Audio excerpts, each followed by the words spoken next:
পরীকে আমি আমার সাথে নিয়ে যাচ্ছি। সাত সকালে পরীকে নতুন জামা পরিয়ে সাজিয়ে গুজিয়ে কোথাও নিয়ে যাওয়ার জন্য উদ্যত হয়েছে ফারিস। মেয়েটা ইদানিং বাবার কাছেই থাকে বেশি, মাকে প্রায় ভুলে বসেছে। এখন মেয়েকে দু একটা ধমক দিতে গেলেও হাজারবার ভাবতে হয় শিখাকে। গলার স্বর উঁচু করে কথা বললেও বাবার ন্যাওটা গিয়ে কোলে মুখ গোজে। পরীকে কোলে নিয়ে প্রায় সদর দরজায় পা রেখে ফেলেছে ফারিস। শিখা পেছন থেকে ডাকল, কোথায় যাচ্ছ তোমরা? আছে কোথাও। কথা বলার মতোও সময় নেই এমনভাবে হুড়মুড়িয়ে বেরিয়ে গেল ফারিস। শিখা টিভির রিমোট টি টেবিলের ওপর রেখে চাইল শূন্য দরজার দিকে। আজ আফজাল চৌধুরী স্ত্রী ও মেয়ের শ্বশুরবাড়ির লোকদের নিয়ে দেশে আসছে। ইশিকার শ্বশুরবাড়ির অনেক লোক, কাজের লোকেরা আদাজাল খেয়ে কাজে লেগেছে। বাড়ি জুড়ে ব্যস্ত পরিবেশ। অতিথিদের আপ্যায়ন করতে সর্বোচ্চ প্রচেষ্টায় শিখা। দীর্ঘ পথ অতিক্রম করে দোচালা পরিত্যক্ত একটি বাড়ির সামনে এসে থামল ফারিসের গাড়ি। খন্দকার চৌধুরীর স্বল্প আয়ে গড়া বাড়িটি। একসময় তারা এখানে থাকত, তারপর খন্দকার চৌধুরীর মৃত্যুর পর এ বাড়ি ত্যাগ করে চৌধুরী বাড়িতে আশ্রয় নেয় মা ছেলে। পরীকে ডান বাহুতে নিয়ে বাড়ির ভেতরে প্রবেশ করল ফারিস। পুরাতন সব আসবাবপত্র মাকড়সার জালে আবৃত। ধুলোবালি দিয়ে ঢেকে আছে বৈঠকখানাটি, যেখানে একসময় খন্দকার চৌধুরী পায়ের ওপর পা তুলে তৃপ্তি করে চা পান করতে করতে খবরের কাগজ পড়তেন। বাড়িটি পর্যবেক্ষণ করতে করতে কিলবিলিয়ে কোল থেকে নেমে দৌড় দিল পরী। আমহু, দুষ্টুমি করো না, ব্যথা লাগবে। পরী কানে তুলল না বাবার কথা। এটা ওটা ধরতে ব্যস্ত সে। হঠাৎ ব্যাটারি চালিত খেলনা গাড়ির রিমোটের মতো কিছু একটা হাতে পায় পরী। সেটা নিয়ে ছুটে যায় ফারিসের কাছে। বাবা, এটা কি? ফারিস ভালোভাবে দেখল রিমোটটি। পরীকে কোলে তুলে গালে চুমু খেল। এটা একটা ম্যাজিক্যাল রিমোট। ম্যাজিক? তুমি যদি এটা ওপর নিচে করো, দেখবে অনেক জোরে একটা আওয়াজ হবে।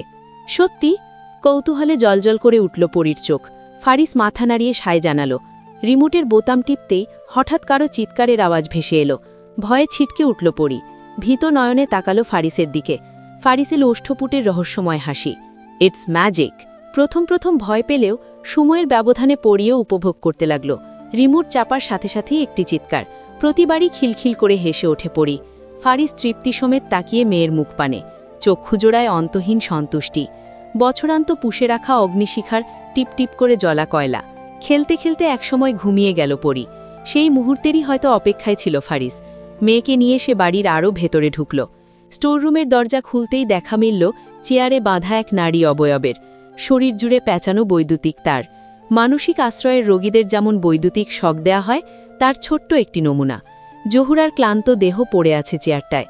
হাত পা সব বাঁধা। ঘুমের অভাবে লাল হয়ে আছে চোখ। ঠোঁটের কোণ ঘেঁষে বইছে লালা। ফারিসকে দেখে ভয়ে ততস্থ হয়ে উঠল জহুরা। শেষ শক্তিটুকু দিয়ে মৃদু কেঁপে উঠল তার শরীর। ফারিস ঘাড় বাঁকিয়ে জিজ্ঞেস করল, কেমন আছো মা? বিষ টপটপ করছে তার প্রতিটি বাক্যে। চোখে ক্ষোভ। জহুরার ঠোঁট নড়লেও কোনো কথা শোনা যাচ্ছে না। কথা বলার শক্তি নেই তার। ফারিস আর চোখে মেয়েকে দেখল একবার। কিছুক্ষণ আগে তোমায় শখগুলো কে দিয়েছে জানো? আমার মেয়ে। সেই মেয়ে যাকে তুমি হত্যার চেষ্টা করেছিল। সেই মেয়ে যাকে দুনিয়ায় আসার পূর্বে তার অস্তিত্ব মুছে দিতে চেয়েছিল। কথাগুলো বলতে বলতে তেতো হয়ে আসে ফারিসের মুখ। স্ত্রী সন্তানের সাথে মায়ের করা প্রতিটি অন্যায় চোখের সামনে ভেসে ওঠে। মনে পড়ে যায় কিভাবে হিপনোটাইজ করে রেখেছিল, কিভাবে মা হয়ে নিজের ছেলের সংসার ভাঙতে উদ্যত হয়েছিল। আজ সেই মেয়েই তোমায় মৃত্যুর এক ছলক দেখিয়ে দিল। ফারিস বাবা, ছেড়ে দে আমায়। বহু কষ্টে কথাগুলো বলল জহুরা। ফারিস হেসে ফেলে চাপা কণ্ঠে। কেউ যেন তাকে বছরের সেরা কৌতুকটি শুনিয়ে দিয়েছে। এত তাড়া কিসের? কৃতকর্মের ফল তো ভোগ করে নেও। ফারিসের কথা তাকে দেখে ভয়ে কেঁপে ওঠে জহুরার শরীর। নিজের বিকৃত ছায়া দেখতে পায় সে নিজের ছেলের মধ্যে। এ যেন একটি গাছের দুটি ডাল। Welcome to Bangladesh. 25-এর কোঠার এক তাগড়া যুবক ফোন হাতে ভিডিও করতে করতে পা রাখে চৌধুরী বাড়িতে। বয়সটা যদি পরিপক্ক, তবে অপরিপক্ক তার আচরণ।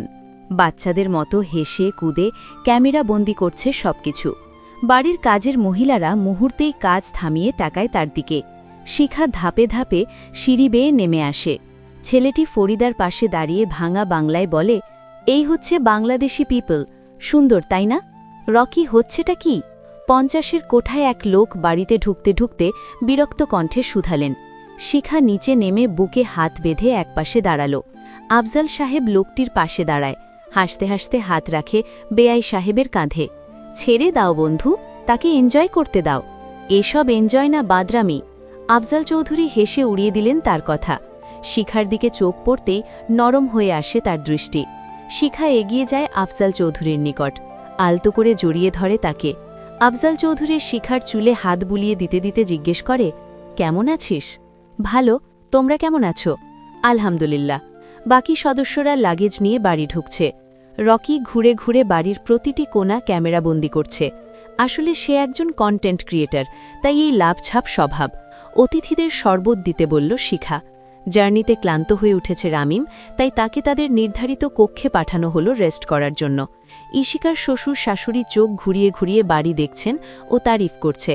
বড়রা যখন আলাপচারিতায় ব্যস্ত, রামিমের বোন রিধির পূর্ণ মনোযোগ তখন ফোমে। রকি রুবাইয়া রানুর বোনের ছেলে।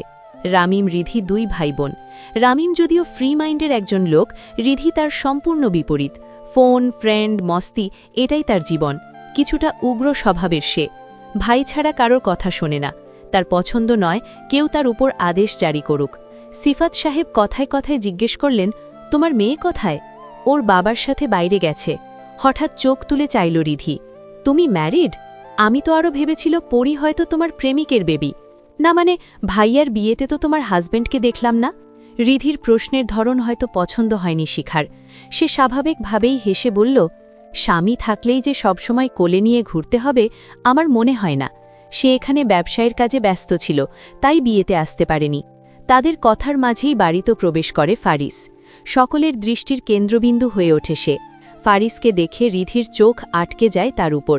পরি হাত ভর্তি চকলেট চিপস নিয়ে মুখে কিছু চিবোচ্ছে। ফারিস সকলের সাথে কুশল বিনিময় করতে বসল। আফজাল চৌধুরী টুকটাকি কথা বললেন ফারিসের সাথে। সিফাত সাহেব বেশ হেসে মেতে উঠেছেন। এত বছর পর দেশে ফিরেছেন, আনন্দের শেষ নেই তার। দুপুরের খাবার হতেই সকলে ফ্রেশ হয়ে ডাইনিংয়ে এলো। টেবিল ভর্তি সব দেশীয় খাবারের আইটেম। সর্ষে ইলিশ, গলদা চিংড়ি ভুলা, পালং শাক দিয়ে চেপা শুটকির ঝোল, গরুর গোশতর কালা ভুনা, আরও হরেক পদের আইটেম। মিষ্টির মধ্যে পায়েস, রসমালাই, আতপ চালের ক্ষীর। সিফাত সাহেব হাত ঘষতে ঘষতে টেবিলে বসলেন, মুখে তার অমায়িক হাসি। ছোটবেলায় ফিরে এলাম যেন। শিখা ফরিদাকে খাবার বেড়ে দিতে বলল।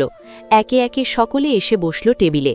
রকি সদ্য গোসল দিয়ে ফোন হাতে বকবক করতে করতে শিখার পাশে বসল। শিখা কপালে হাত রেখে মুখ লুকিয়ে দীর্ঘশ্বাস ফেলল। খাবার টেবিলটাকেও জ্বালিয়ে ফেলবে এই ছেলে।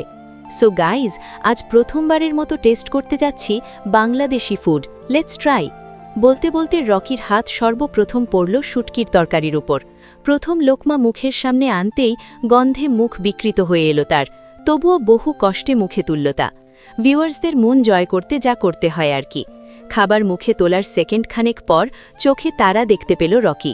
খাবারের গন্ধ যতটা না বাজে, তার থেকে দ্বিগুণ সুস্বাদু তার টেস্ট।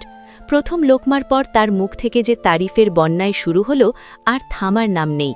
রকির ভাবসাব এমন যেন পৃথিবীর সবচেয়ে সুস্বাদু খাবারগুলো খাচ্ছে সে। শিখার পাশে চেয়ার খালি না পেয়ে রিধির পাশে পরীকে কোলে নিয়ে বসেছে ফারিস। পরী খাচ্ছে আর রকির কাণ্ড দেখে হাসছে। রকির অতিরিক্ত কথার জন্য রিধি চিৎকারও দিয়েছে কয়েকবার, তবে সেই ছেলের থামার নাম নেই। রকি খেতে খেতে ঢলে পড়ে শিখার উপর। কি খাওয়ালেন ম্যাডাম, আপনার খাবার আপনার মতো লাজবাব। শিখা ধাক্কা দিয়ে সরিয়ে দিল রকিকে। মেকি হেসে বলল, তাহলে উপভোগ করুন। ফারিস আর চোখে শিখা ও রকিকে দেখছে। মুখ ভঙ্গিমা শান্ত তার। রিধি এদিক থেকে তার সাথে কথা বলার চেষ্টা করছে। শিখার দিকে মনোযোগ থাকায় শুধু হাঁহু করছে ফারিস। বাংলাদেশে ট্রাভেল করার মতো জায়গাগুলোর সম্পর্কে আইডিয়া নিতে চাইছে রিধি। অন্তত তার কথায় তাই বোঝা যাচ্ছে। খাওয়া শেষে সকলে রুমে চলে গেল। জার্নির প্রথম দিন, তাই ঘোরাঘুরির প্ল্যান আপাততের মতো স্থগিত রেখেছে সকলে। খাওয়া শেষে পরীকে ঘুম পাড়িয়ে দিয়েছে শিখা। জরুরি কলে কথা বলতে ব্যালকনিতে গেছে ফারিস। শিখা মেয়ের পাশে শুয়ে কপালে চুমু খেল। নাকমুখ ছুঁয়ে দিতে লাগল অতি স্নেহে। কথা শেষে রুমে এলো ফারিস। ধপ করে শুয়ে পড়ল শিখার পাশে। পেছন থেকে তাকে জড়িয়ে ধরে কাঁধে মুখ রাখল। কেন, রকি ছেলেটাকে কেমন মনে হয় তোমার? গুড। কেন? একটু বেশি গায়ে পড়া নয় কি সে? তারা বাইরের দেশের কালচারে বড় হয়েছে, তাই এসব তাদের কাছে স্বাভাবিক। আর তোমার কাছে? ধীরে ধীরে শক্ত হয়ে এলো ফারিসের কণ্ঠ। শিখা পরীর থেকে চোখ সরিয়ে ফারিসের দিকে তাকালো। মনে হচ্ছে কিছু জ্বলছে? অলরেডি ছাই হয়ে গেছে। ফারিসের কথায় ঠোঁট কামড়ে হাসল শিখা। অসময়ে তার হাসি মোটেও পছন্দ হল না ফারিসের। সে শিখার উপর ঝুঁকে তাকে 2 হাতে মাঝে বন্দি করে নিল। ওর থেকে দূরে থাকো, ইভেন সব পুরুষের থেকে দূরে থাকো। কেন? কেন মানে? আমার সহ্য হয় না। তুমি আমার, আর যা আমার তা অন্যের স্পর্শে আসবে তা আমি মোটেও বরদাস্ত করব না। ফারিসের শার্টের বোতাম নিয়ে খেলতে লাগলো শিখা। ভাবতে লাগলো কি করে লোকটাকে আরেকটু জ্বালানো যায়। হঠাৎ অদ্ভুত তৃষ্ণা জেগে ওঠে শিখার মনে।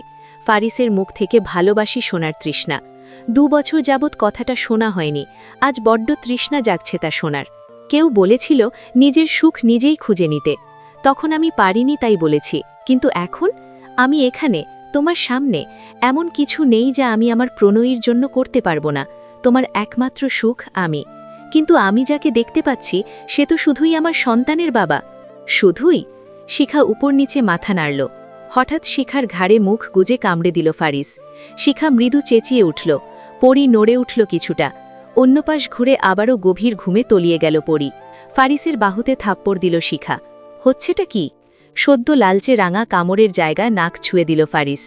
এটা সেই প্রমাণ যা ব্যক্ত করে আমি শুধু পরীর বাবা নই, আমার স্ত্রীর অবিচ্ছেদ্য এক অংশ। কিশোরী সেই মেয়েটির প্রেমিকার, যাকে প্রথম দেখায় পা মোচকে প্রেমে পড়েছিলাম, যাকে দেখে অনুভব করেছিলাম না, আমিও ভালোবাসতে পারি, এবং বেশেও ফেললাম। লজ্জায় ফারিসের বুকে মুখ লুকায় শিখা। ভালোবাসি শুনতে গিয়ে গোটা এক প্রেমের উপন্যাস শুনিয়ে দিল লোকটা। ফারিস শিখার পাশে শুয়ে পড়ল, তাকে টেনে নিল বুকে। একে অপরের সাথে কপাল হেলিয়ে চোখ বন্ধ করে নেয় কারা।